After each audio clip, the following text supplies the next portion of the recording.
Hello students, I am Kausalya.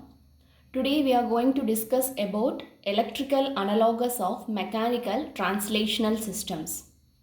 So to start with, again let me refresh what is a translational system. So a translational system is something when we apply some force. For example, just consider a system M here.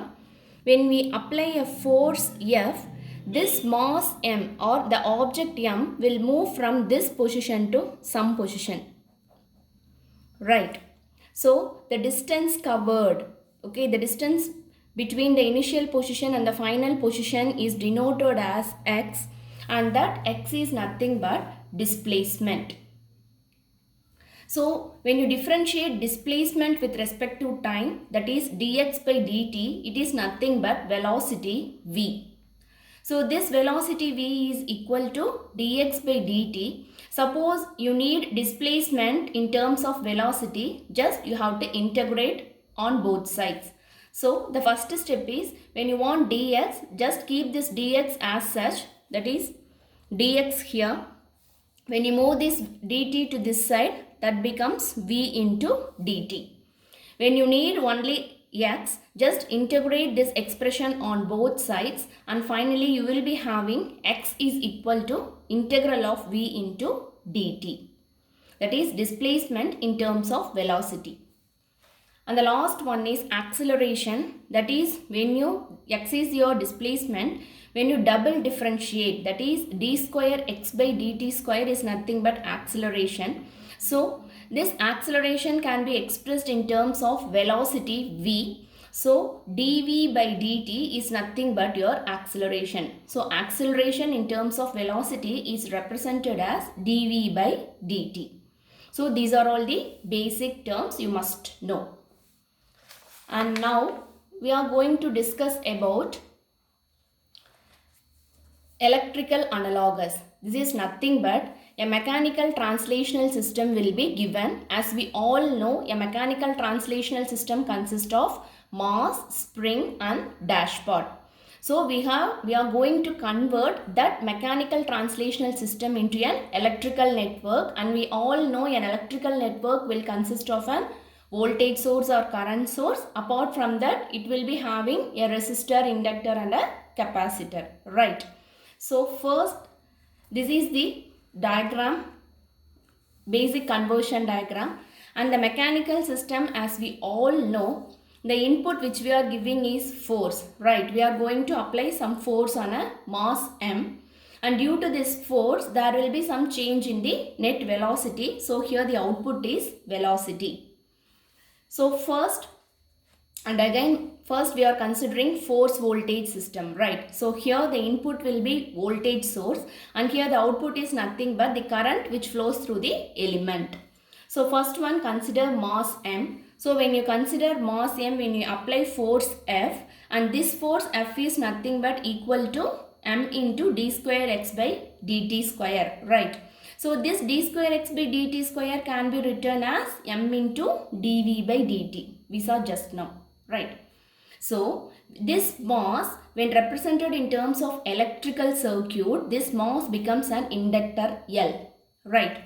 Since we are discussing force voltage analogy, here the input is voltage. Okay, here the force gets converted into voltage here. So again, the voltage across this inductor is given by the formula E is equal to L into di by dt. These basic steps I have explained in another video. Let me give the description. Let me give the link, okay, in the description. And whenever we are considering force current, this same mass M is represented in terms of it is represented in the form of a capacitor C. Since as it is a force current system, here the input is current. So the expression current is nothing but I is given by, that is current flowing through the capacitor is given by C into dV by dt. Right. And the next one is I am going to consider spring. So the spring is denoted by K, and F is the force applied on the spring here. So this is represented as K into X, where X is the displacement. So when force F is applied, the spring gets displaced by some distance X.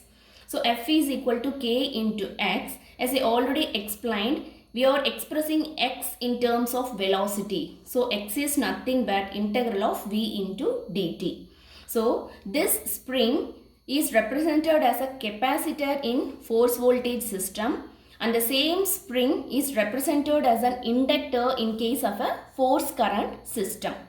So again, voltage across the capacitor is given by 1 by c integral of I into dt, and again current flowing through the inductor is given by 1 by L integral of v into dt. And the third one is dashpot.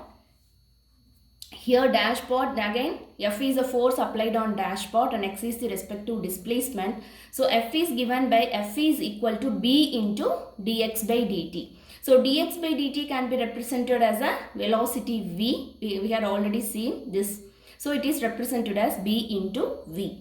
So this dashpot, when represented in force voltage system, it is represented as a resistor. And again in terms of force current also, it is again represented as a resistor R. So voltage across the resistor is given by formula, that is V is equal to I into R, Ohm's law. And again same, the current flowing through the resistor is given by I is equal to V by R. Right. Just I will tell you a simple trick. So how to keep this in memory. So the first one is mass, right? So initially we are writing force voltage and next one is force current. Okay, you keep this one as such. So this mass is represented as an inductor here, L. So you just keep the name MLA, right? So M, after M comes L here. That's it. And the next one is K. K is represented as a C. Even you can keep it as KFC, KFC chicken, right? So K gets modified as C here. And finally B, and B gets converted into R. This gets converted into R in both the cases, that is R. So just keep the name Brave. So after B comes R, so it will be easy for you, right?